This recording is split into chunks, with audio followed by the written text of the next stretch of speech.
You guys deserve cheers. Anybody that's here today deserves it. We're killing it on the last few episodes. We kill it every week. We do. We're really doing that which brings knowledge. You guys deserve. All right. Yeah, you guys deserve that one. Definitely deserve that one. Warren, we got down and dirty on the last episode. We went into the discernment and into the discernment and uncensoring aspect of this and got real. Next level. I mean, this may challenge some people. But if you're there knowing, it's pretty obvious that it's being revealed at this time, not just to us, but to a lot of people. And think about it. So there's people who knew this thousands of years ago. I think there's people who knew it when it was happening, especially when we went in the Old Testament, even before the New Testament. Then when you start seeing the New Testament presentation of this God and the Old Testament, a good one and a nut. I'm just being honest. Yeah. And Jesus, even you're of your father, the devil. Oh, don't put him with me. That ain't my daddy. I mean, that's what he's really saying. And that's in the canonized versions. You see this truth in there.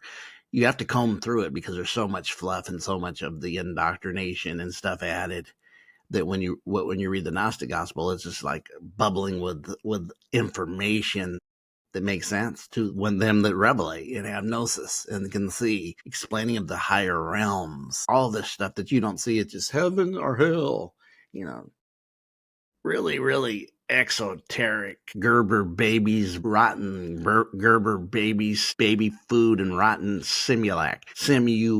Your simulation lacks because you don't know it's part of it. We decode the God of this world and this world. But anyways, I got something we're going to get into, and it goes right with it. It's not now about that. We established what that was and why.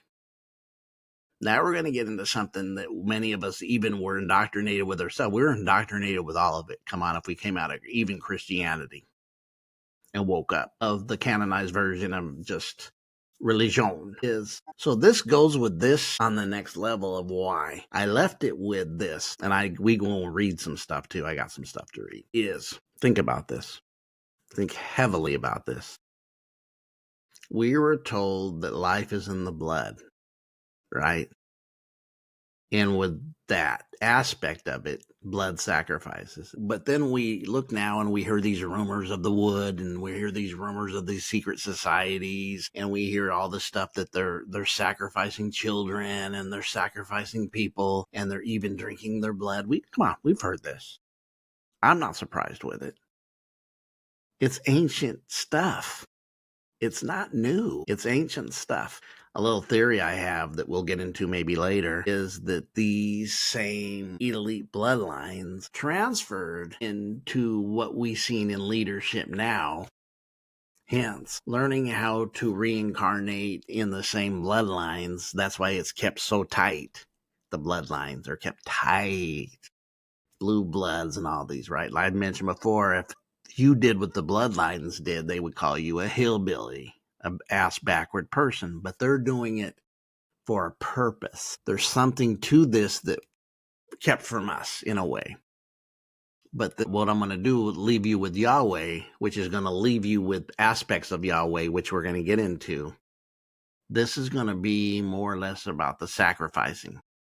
So Yahweh would say, go to war, beat them, whatever's left, take them. Don't leave none left. And then it talks about all the time in the New Testament, a sweet smelling savior of burnt offering, blood and burnt offering. Smells so sweet. Smells like roses to this God. Come on now. Really? Think about this with your common sense activated out of this indoctrination that you came out of. Really? Yeah, we all fell for it. Those who came out of it, deep breath, awakened souls. At least, or is it awakened souls, or does many not have one? Which we did before. Is there's 2 videos again? Are there soulless among us? You got to go look at that video, man. It's deep in it, and shared videos in it too. With Bible Stories, I have to give a lot of praise to. Bible Stories have some good information. He's digging in now, and he's one of the ones that I've been paying attention to. But Then I put it together with the stuff I knew, and I started researching it, even using the Old Testament and how that even goes in the New Testament. Jesus is a blood sacrifice in the story, and it pleased the Father to bruise him. Yeah, think about that. Think about what I just said. But they would go to war, this war god. We established a war god. And then he would say, give me a sweet smelling offering. And then whatever you destroyed to kill them all, that was the sacrifice. And they did burn them. And they were burning goats, bulls on the holidays. What were they doing? Hundreds of lambs and cut their necks and offer them to Yahweh. And this is just righteousness. Say one thing's murder, and then you turn around and it's common sense. For me, it's ridiculousness to the lowest degree of lowest parts of humans, but supposedly from a God. But anyways, we're going to get into this. We're going to share. I got some to share, and we're going to do it again. I'll have to go in and out because it definitely does not play into that. So right here, we're going to Google. In the Old Testament, blood sacrifices were a central part of Jewish rituals. Oh yeah, rituals. Used for the atonement for sins and the reconciliation with God. The blood of sacrificial animals symbolized life and was believed to have power to cleanse and purify both the individual and the community from the defilement of sin. Key aspects of blood sacrifice atonement for sin. Shedding of blood has been a necessary step alone for sins to restore the relationship between God and humanity, right? That the God just loved blood. And my question of who are these gods? And I'm seeing the archons and the demiurge, the types. Blood was considered holy, representative of life, very essence of being. Types of sacrifices, various types. Practice including burnt offering, peace offering, sin offering, trespass offering, each with its own specific purpose, or rituals. These folks are into rituals. And this continues. I've even looking at things like 9/11 where 3,000 people lost their life as being a ritual. A type of, what was the two pillars of Solomon's temple following, Boaz and Japheth, was the Twin Towers ritual. Come on now. Ritual practice, such as slaughtering animals, just killing something because it's being burnt, then burn the blood and the body and call it what it was called. And then, of course, the bottom sacrifices involve procedures such as slaughtering the animals, collecting blood, applying it to the altar. Told you, burning the blood. Many Christians believe that the Old Testament sacrifices foreshadow the sacrifice of Jesus, the ultimate. We were taught that. But even the whole premises of it is freaking low-life stuff. I'm just going to tell it like it is. When you wake up, I see atonement as attunement. You got to attune your frequency and energy. Those who want that, other aspects. And if you notice, we see with government, we've seen it during COVID, but it's been going on for a long time, that people want that eugenics aspect comes into it. The lab aspect comes into it, right? Into the blood, wanting to know your DNA. Where's your blood, your DNA come from? And then we can have all these tests and stuff. So we see this. This really plays into it heavily, right? It does. It really plays into it very heavily. Into the place of, for me, it's we're going to move to another aspect of this. Yeah, I mean, so this whole aspect, and it says, without shedding of blood, there's no remission. This is that Old Testament demiurge, Yada-Baoth, Yahweh, war god, which is not the only countries and not the only people in the past that did it. It's all over the place. We're going to even get into a little bit of it now, and into the aspects of, remember these lands that Israel ends up conquering to take their land is Canaan, right? We even see in the New Testament that there's a marriage at Cana, Canaanites. That's where the Canaanites come from, right? And they had, what was the word I used? They had multiple gods in their pantheon. Yahweh was one of them, but he was not the high one in their pantheon. Israel goes and destroys it, uses one of them for sure, if not multiple ones, in Yahweh. And then they make him this, they go into all the monotheism stuff and then make him the one when we look up the word Elohim, the Christianity and the Abraham try to, it's only one. No, it's right in front of your face. You fake the funk. I call the funk out. It says Elohim, it means multiples. Just like when you create a human, you don't do it by yourself unless you're androgynous. That's going deep. That's deeper, higher realms of creating, being androgynous. Hence, I believe we came from that aspect. But it usually takes the feminine and masculine. Elohim, Eloher, if you want to call it that. But multiples. It says it. It's not an our image, like us and our, multiple. But they'll fake the funk with all kinds of funk. The funk stinks like funk. Ain't had deodorant in millenniums because it's jive time. I'm just being Danny real right now. Getting to the nitty gritty of where we're at, what we have to face, and what may be coming, and definitely happening to many now with war, destruction, and all the stuff that we see. So let me share another screen here of something else I wanted to share. So as you see, I looked it up by saying Yahweh called blood sacrifice a sweet smell. And of course, it doesn't even go down farther, does it? In the Bibles, especially in Genesis and Leviticus, Yahweh, often referred as to the Lord, describes the smoke from the sacrifices, particularly burnt offerings, as a sweet aroma, a sweet savior. Burning flesh and burning blood smells good to you, like you're being cooked, like cooking some meat. We cook it, and what does it do? We will often say, if you eat meat, you'll often barbecue. Oh, that smells good. Oh, that food smells good, right? The imaginary is used to convey the idea these offerings were pleasing and acceptable to the God, to signifies God's satisfaction. We establish Yahweh as being, let's see if there's anything a fragrant offering in the Bible. Old Testament fragrant offerings. Why would aroma be important to God? That's a good question. Yeah. And that's what I'm talking about. This stuff, when you really get to it, when you've been activated and you're revelating and you're seeing truth from the higher levels, this stuff is really just like not bomb for sure. It's revealing.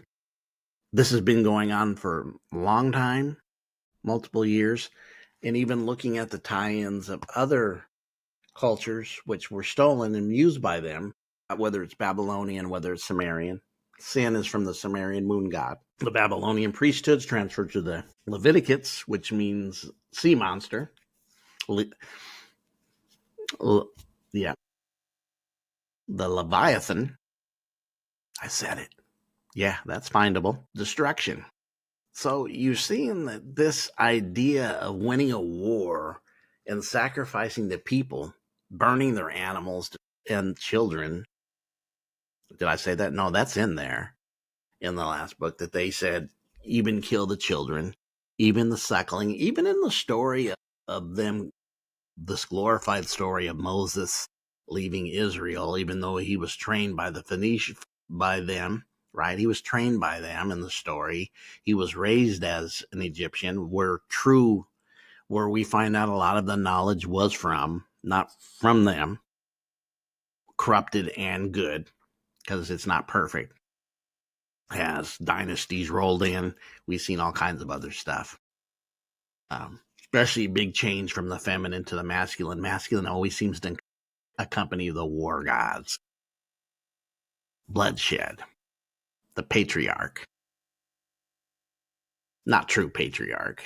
Definitely messed with patriarch. Not from a higher level patriarch. Because a higher level patriarch will say turn the other cheek and call that which, I have to give it to him. I left Christianity in 93, traditional, became esoteric when I was revelating, was taken in by a lot of old, I mentioned my story and went on, but didn't, we touched on Gnosticism without knowing it, but didn't have it. I wished we would have, but there's a purpose we didn't, and I found out about it now. But the whole aspect of this, and that continues. We see it in all the occult, hidden secret societies, what the things we hear go on with this, and in the history.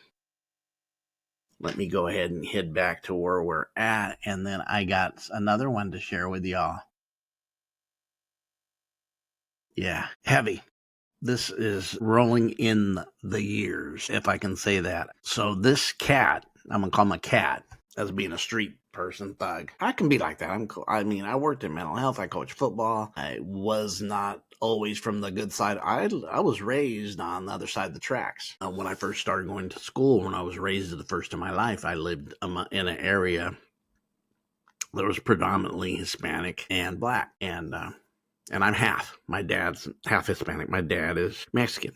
My mom is Irish, Scottish, and Choctaw. And I think that's from her mom's side, and that's not even grandpa's side. So, which I think there's Irish in that side too, and some German, I believe. So I was used to that, being in that. So being around, fitting in different has never been an issue for me, because I remember when I first moved from that city to another city, which was the opposite. It was mostly Caucasian and Hispanic. And I went to school the first day in 4th grade. I was just like amazed. I was like, the school I went to wasn't, junior high became more integrated with Hispanics or Mexicans in junior high.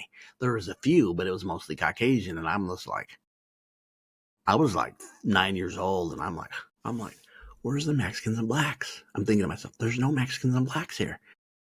All I knew was that before. And so I've definitely know language, been around other folks, definitely have friends, have had all kinds of stuff. Relationships, friendships, being half Mexican myself, love Mexican food. Gosh, I do. Being in California too, Papa, who passed away a few years ago, is Mexican, comes from my last name. You see it and you know a little language or know that, you'll go Abril, A-B-R-I-L. In Spanish, that's April, the month of April. Abril is the month of April. Yeah, it is. So my diversity's there. My wife's Filipino, so the diversity's there. Why I'm saying this is that when you've been around certain things and know, and that's why I said I could use a street language, that kind of thuggish when I see this, because this is even the libations that you see among gangmasters for spilling of blood. Pouring a libation could be a celebration of that. It could be just somebody dying, but this libations even goes into the Old Testament about the sacrifice. Did you know that? It does. It's actually in the language when you look it up and do a further study. But let's get to it. Something else about this that will be shocking. Probably not. You might know. So first we established that God loves blood sacrifice. This God, right? Loves it. Just enamored with the blood sacrifice. Just loves it. Just loves the blood sacrifice and going on. Just calls it a sweet smelling savor. Celebrates it after he goes to war, and he says, I'm the swashbuckler. I destroy everybody with my right hand. I smash them. For you to lead you to the land that you will have to steal from the true owners of the land. Reminds me of other things that we've experienced and people have experienced here and in other places, right? When you no longer control. We see this is nothing new. This has happened where everybody's, now look what's happening. And this has been going on for millenniums.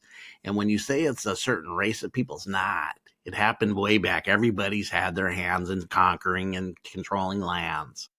Just the most recent has been Europe through Rome, through powers that be. Not 99.9 of your Caucasian people don't have power. Did you hear what I said?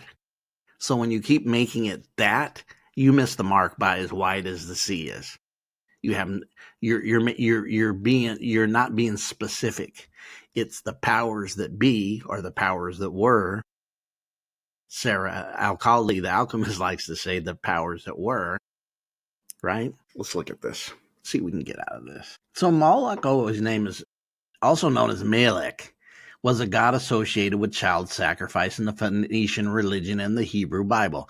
Remember, the Phoenician is the area of where Canaan is. The Phoenicians and Canaanites are the two cultures where you get hooked on phonics, Phoenicians and they controlled the borders and sea and trade. That's why the land was wanted in the first place. If I can get a little bit, because there's the golden rule. Whoever has gold makes the rule.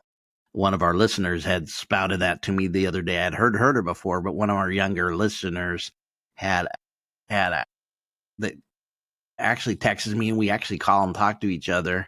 Shout out to Derek in his 30s, was talking to me, and he made the statement. He said, the golden rule is he who owns the gold makes the rules. And I go, wow, you're hitting it in the pavilion. That's a home run, and that's true.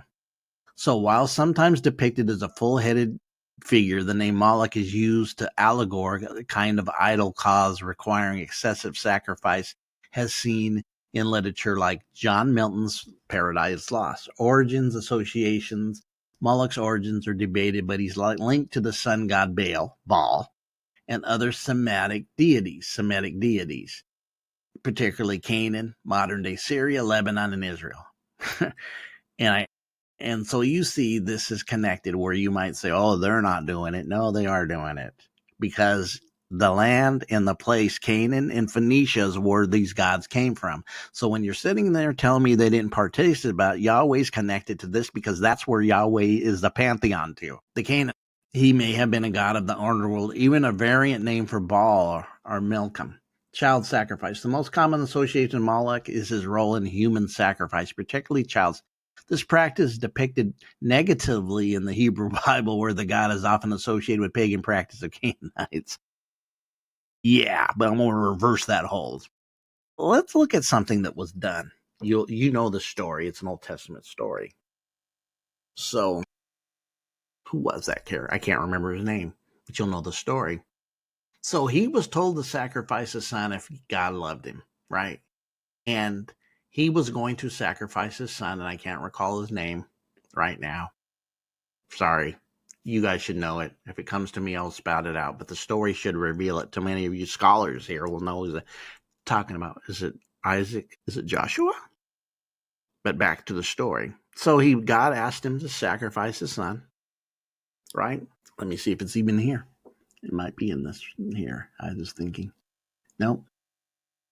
But he asked him to sacrifice his son, and he's ready to do it. He takes a knife, he's ready to brandish it, and then all of a sudden the ram gets caught in the thicket. God stops him, and then they take the ram and sacrifice him, because there's got to be some blood. But it was testing whether he could get if he could get him to submit and even sacrifice his son, like a test.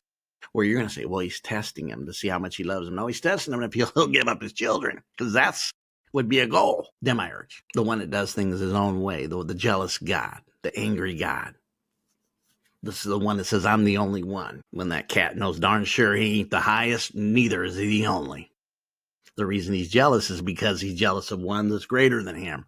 And a lot of that, I have said this on multiple times, wasn't just the higher realms, it's you, because you're made more solid. If you wake up, you have more potential than that which is here in this world, that aspect of the system. That's why they don't want the people to wake up and harmonize unity. That's why they spend money and time and resources to keep us divided by each other in every little aspect, from height to color to religion to feminine and masculine. Divide. They divided you so much you don't even know you're a divided one within your own soul. That was done by an accident? No, sorry, no.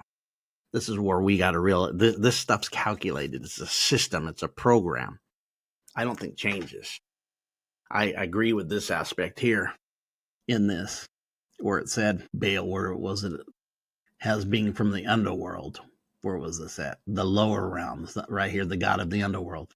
Child sacrifice. We were just rituals associated often involved placing children in a fire in his outstretched hands, leading to their death. This was to believe part of a fertility rites aimed at increasing agriculture productivity during times of hardship.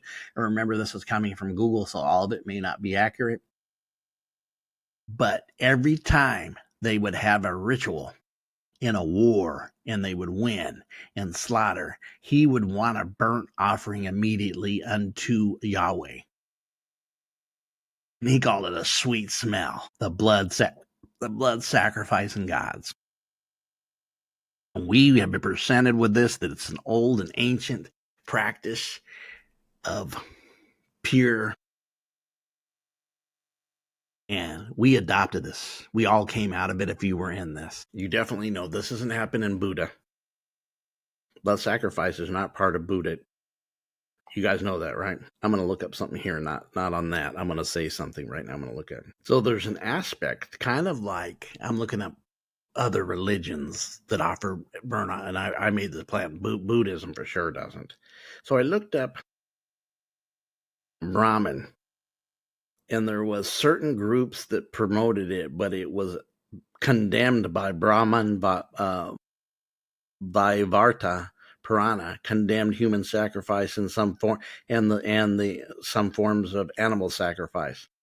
It was rooted in local traditions and practice in some areas, particularly in Parak culture, facing criticism from Hinduism. So in Hinduism, there's aspects of it that don't buy it. Buddhism, we don't buy it. Taoism, there's no such a thing. But there's many that we know that did this. Moloch. So Moloch's trace back to, as we know, going back.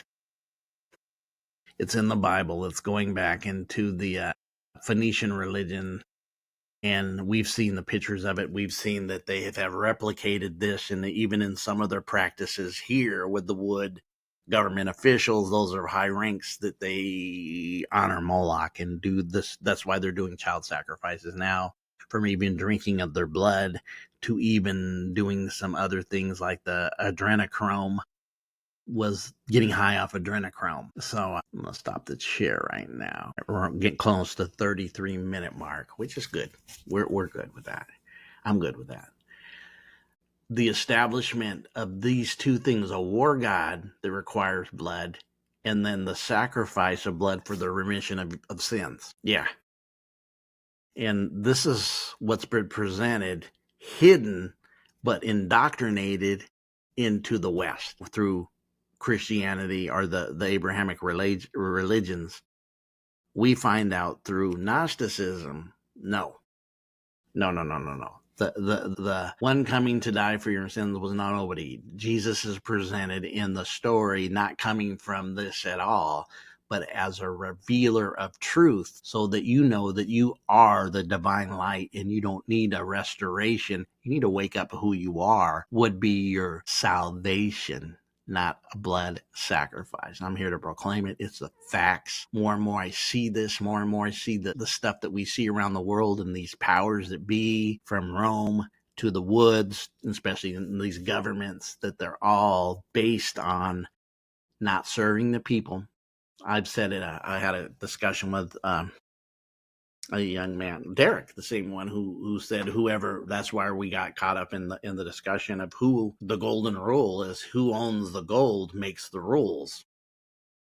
Very profound and exactamundo statement that he just said. And we're looking at this, that this was these cultures and the gods, and then we go into the Sumerian cultures, and we go into the Babylonian cultures and their priesthoods. They had priesthoods, and their stories that are replicated in the Old Testament, but the names were changed into being this group when this is something that happened way before this.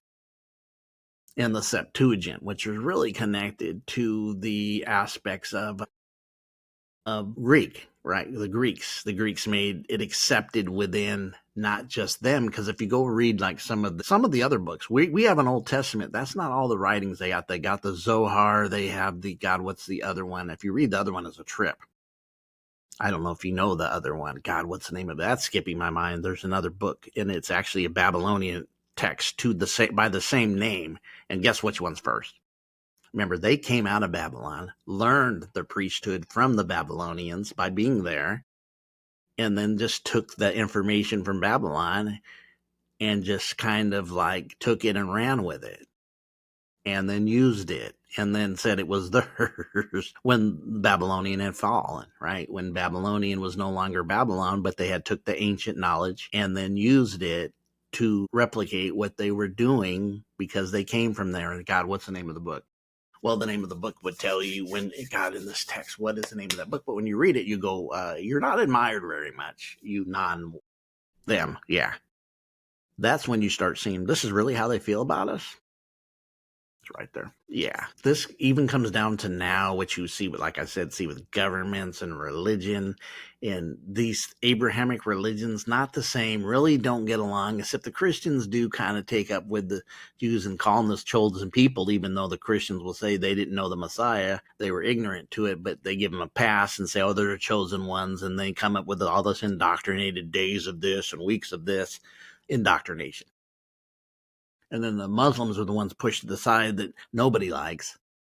And not to say that they're angels, because there's that, but there's also an occultic meaning in all these. There's an occultic, exoteric meaning in Judaism, Kabbalah, and also Christianity, Gnosticism, Christian esoteric, and then the Sufi Muslims who don't take their book literal either. They take it as a spiritual revelation book.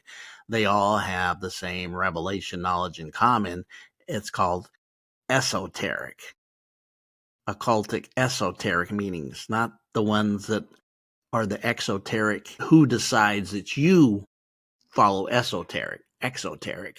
Yeah, somebody called the call. You didn't have nothing to do with the call. This is what's good for the masses to have. They just need to know this because everything else was done by initiation, and you had to be in this class of people or the higher ups. So when it leaked out, when people started waking up and getting revelation knowledge within them, which they had nothing to do with, and started doing and learning this, which happens in Renaissance periods in between, and that where people have these awakenings and they start learning alchemy and they start learning Gnosticism and they start learning esoterica and they start learning all shamanism and they start learning these spiritual practices that had initiated schools or mystery schools in the past. They were presented. The shedding of blood. Now I look at it and I see clearly how it is. I hope this is good to you. It went along with what we had before when we talked about the war god. Yahweh is Yahweh a war god. This goes right with it because what war brings is bloodshed. And I ask you, all these wars that we have and all these people being killed by huge amounts, genocides, they call it purification, is really genocide. And really, the sacrifice is that by nothing to disclose, everything in full disclosure now. It's right in front of you. But you got to wake up. The Hylics, the psychics, and the nomadics, called by Gnosticism, them who know they're the divine spark, them that kind of know that could be, who could wake up. And then the Hylics, just soulless NPCs, just followers and just do placeholders, just follow no matter what they're told and don't think anything outside the box. We need discernment. Put on your discernment. I mean, wear that vesture of discernment these days. Find your oneness, and then the oneness of the others who are connected to you will pop up too. You guys have a great day.